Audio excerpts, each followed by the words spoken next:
What kind of country is Israel, the Middle East's little tyrant? Israel is often celebrated as the world's smallest superpower and the only developed state in the Middle East. But behind these labels lies a colonial project built on stolen Palestinian land and sustained by oppression. It is the only so-called advanced nation without traditional farmers because it destroyed the Palestinian agricultural backbone to replace it with military-driven, technology-dependent farming. Situated on the eastern coast of the Mediterranean, Israel expanded its borders through occupation and war, pushing Palestinians into refugee camps or under military siege. Its territory today covers about 22,072 square kilometers, but this figure hides its illegal occupation of the West Bank and blockade of Gaza.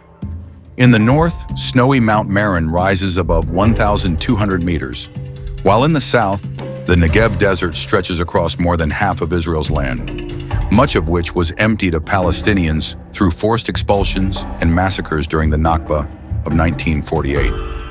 Israel is the only state in the world where Jews form the majority, about 75% of its 9.5 million people in 2025. Around 20% are Arabs, but they live under systemic discrimination, treated as second-class citizens in their own homeland. This demographic reality is the result of the mass displacement of Palestinians during the creation of the state, when hundreds of villages were erased and their people forced into exile. Culturally, Israel claims diversity, with Jews arriving from across the globe. Hebrew dominates as the official language, while Arabic, once the native tongue of the land, is marginalized despite its special status. In the streets, the mix of languages reflects not harmony, but the forced coexistence of colonizers and the colonized. Judaism is the majority religion, but about 18% of the population are Muslim Palestinians, whose mosques, cemeteries, and holy sites continue to face desecration under occupation. Israel presents itself as colorful and modern, with fashion, music, and the Hora dance. But this image hides an ugly reality. While settlers dance, Palestinians face checkpoints, military raids, home demolitions, and airstrikes. The richness of Palestinian culture is being erased while Israel markets itself as a vibrant democracy. Historically, Israel traces its roots back to ancient kingdoms, but the modern state was established only in 1948 after centuries of Jewish diaspora and persecution in Europe. The Zionist movement of the late 19th century fueled mass immigration into Palestine, supported by Western powers. In 1947, the United Nations voted to partition Palestine without the consent of its native people. On May 14, 1948, Israel declared independence and within days launched the Nakba, the catastrophe, driving out over 700,000 Palestinians from their homes. Since then, Israel has waged repeated wars against its Arab neighbors and occupied more land, tightening its grip through settlements, walls, and military might. Today, Israel boasts of being the most industrialized state in the region, ranking 26th globally in economic power. Its GDP in 2024 reached about 524 billion US dollars, with one of the world's highest per capita incomes. But this wealth is not innocent. It is sustained by US military aid, exploitation of Palestinian resources, and an economy built on militarization.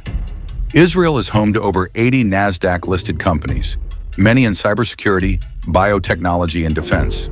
Industries fueled by testing weapons and surveillance systems on occupied Palestinians. This is why it is called not just the startup nation, but also the war lab nation. Though small in land and population, Israel has become a military giant, ranked first in the Middle East. Compulsory military service ensures that nearly every citizen becomes a soldier, enforcing occupation and oppression.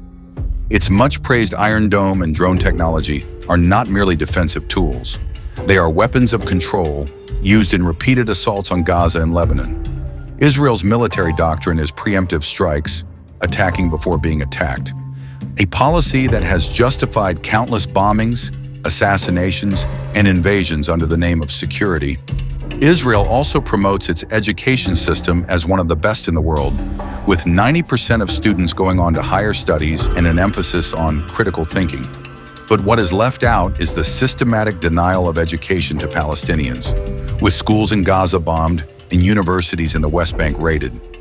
While Israelis read 64 books a year, Palestinian children are denied even the basic right to learn in safety. Geographically, Israel faces water scarcity, yet it portrays itself as a pioneer in desalination and irrigation. The truth is, Israel monopolizes Palestinian water resources, diverting supplies to illegal settlements while leaving Palestinian villages dry. The much advertised agricultural innovation thrives at the cost of Palestinian farmers who are denied access to their own land and wells. Tourism is another pillar of Israel's image. Millions are drawn to Jerusalem, the so-called eternal capital, with its holy sites for Judaism, Christianity, and Islam. But this city is also at the heart of the conflict. Palestinians are being evicted from East Jerusalem, their homes demolished to make way for settlers. The Western Wall and Dome of the Rock are not just religious landmarks, but flashpoints of tension, surrounded by military checkpoints and surveillance. Tel Aviv, marketed as a modern hub of beaches, nightlife, and architecture, sits on the ruins of Palestinian villages whose names have been erased from maps. Even sites like Masada, symbolized as Jewish resistance, are promoted while Palestinian resistance is criminalized and crushed. Behind Israel's image of success lies a reality of apartheid, occupation, and the longest-running refugee crisis in modern history. Its so-called democracy is reserved for some, while millions of Palestinians live under siege in Gaza or under occupation in the West Bank, denied freedom, dignity, and justice. Thank you for watching today's video. If you agree that the truth about Israel must be exposed, don't forget to share, like, and subscribe. Stay tuned and stand with Palestine.